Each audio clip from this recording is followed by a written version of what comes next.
देखिए एआईएमआईएम गठबंधन करने के लिए राबड़ी आवास पहुंच गई है। देखिए एआईएमआईएम को बी टीम कहा जाता था, लेकिन आज वो गठबंधन करने आ गई है। लाइव तस्वीर के माध्यम से देख रहे हैं आप। देखिए लिखा हुआ है,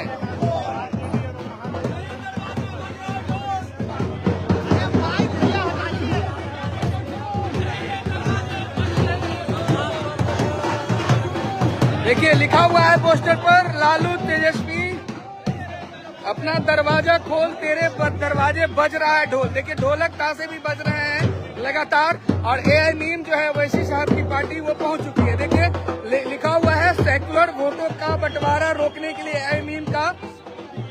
और नीचे देखिए लालू तेजस्वी अपने कानों को खोल, तेरे दरवाजे बज रहा है ढोल।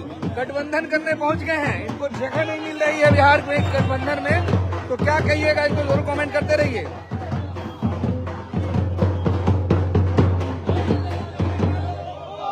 देखिए गठबंधन के लिए दरवाजा खोल, खुल जाएगा तेरे माई समीकरण का पोल।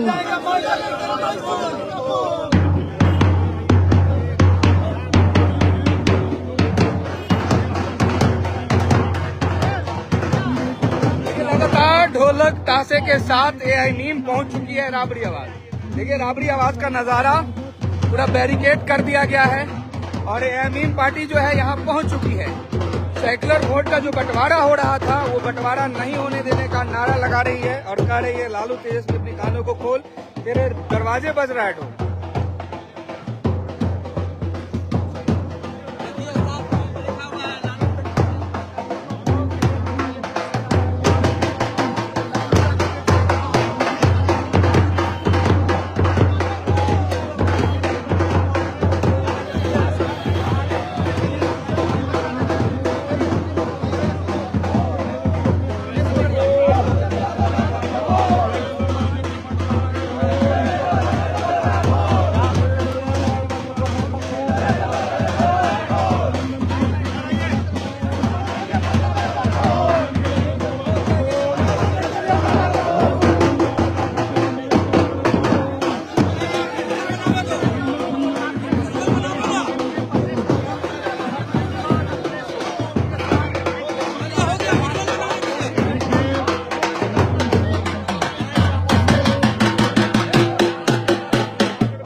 है कि हम लोगों ने पिछले दिनों में राजद सहित तमाम घटक दलों को एक पत्र दिया कि बिहार में सेकुलर वोटों के बिखराव को रोकिए और सांप्रदायिक शक्तियों को पराजित कीजिए और गठबंधन की सरकार बनाइए। लेकिन हमारे इस कथन पर जर्रा बराबर भी गंभीरता से पार्टी ने कोई विचार नहीं किया राजद ने, बल्कि हास्यास्पद तौर पर हमारा मखौल उड़ाया कि आप इलेक्शन ही मत लड़िए, इनके कई नेताओं ने कहा।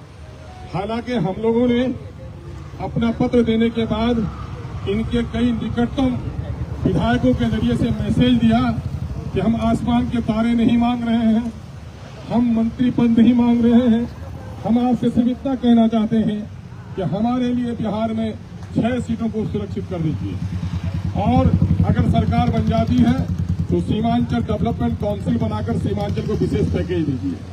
अगर आपकी सरकार बन जाती है तो दलितों और पिछड़ों को और अल्पसंख्यकों को उनकी आबादी के अनुपात में तमाम मामलों में उनकी हिस्सेदारी तय कीजिए।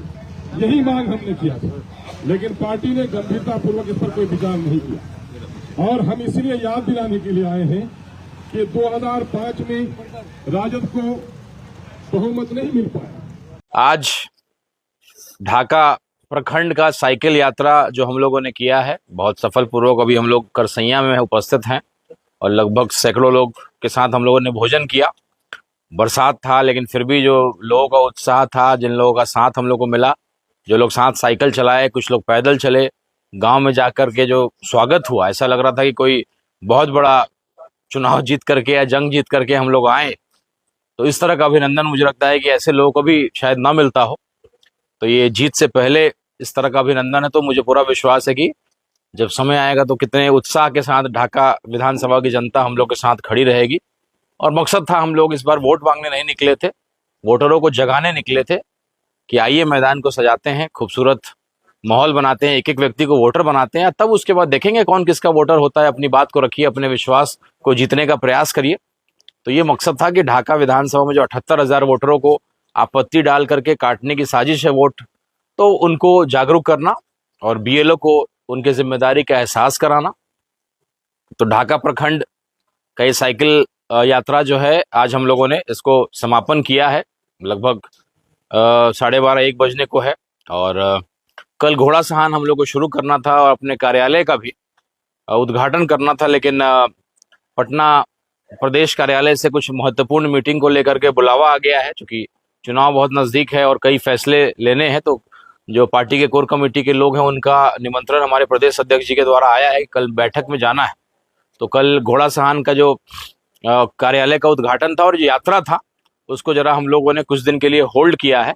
जो भी अगला डेट हम लोग तय करेंगे, अगला जो यात्रा का डेट हम लोग घोड़ा सहान प्रखंड के लिए तय करेंगे, तो आपको सूचित करेंगे और कार्यालय का भी उद्घाटन हम लोग का जो भी दिनांक रखेंगे, आपको बढ़िया से उसका जानकारी आपको देंगे। और पुनः मैं धन्यवाद करता हूं मेरे सारी टीम के लोग, बुजुर्ग मेरे गार्जियन स्वरूप अरविंद सिंह जी, हमारे भाई दिलनवाज साहब, बड़वा लखन सेन का, खास करके चंदनबाड़ा का, औरैया का, खैरवा का और तमाम ऐसी जगह जहां जहां भी हम लोग गए, तो जो उत्साह मिला, जो साथ मिला, उससे हम लोग का हौसला बढ़ा और हम लोग और मेहनत करने के लिए और जज्बा के लिए, क्योंकि रात को आइए तो थकावट लगता है, लेकिन उसके बाद अगले दिन उठिए तो फिर लगता है कि चलिए और मेहनत करते हैं। तो हम लोग अपने मेहनत पे विश्वास करते हैं, ईमानदारी पे विश्वास करते हैं और एक एक व्यक्ति को वोटर बना करके ईमानदार अंदाज में हम लोग चुनाव को कराना चाहते हैं। कोई साजिश करना या पीठ पीछे जो है कुछ इस तरह का बदमाशी करना कि वोटर मेरा अगर वोटर नहीं उसका नाम कटवा दें, तो ये पॉजिटिव पॉलिटिक्स नहीं है। मैं तमाम यहाँ के प्रत्याशियों से आग्रह करता हूँ कि आइए, आप सब लोग भी इस प्रयास को करिए। 78,000 वोटर जिनका नाम आपत्ति में, उनको हटाने का प्रयास करते हैं और एक खूबसूरत तरीके से ढाका विधानसभा का प्रतियोगिता, कंपटीशन, लोकतंत्र के त्योहार को मनाने का हम लोग प्रयास करते हैं। चलिए आवाज ठीक है। ओवैसी साहब जिंदाबाद, जिंदाबाद, जिंदाबाद। अख्तरुल इमान जिंदाबाद, जिंदाबाद, जिंदाबाद। राणा रंजीत सिंह जिंदाबाद, जिंदाबाद, जिंदाबाद। पतंग छाप जिंदाबाद, जिंदाबाद, जिंदाबाद। जी हाँ, ढाका विधानसभा के 80,000 मतदाताओं पर आपत्ति डालकर वोटर से वंचित करने की साजिश के खिलाफ AIMIM द्वारा वोटर जागृति साइकिल यात्रा। अतः आप तमाम मतदाता मालिकों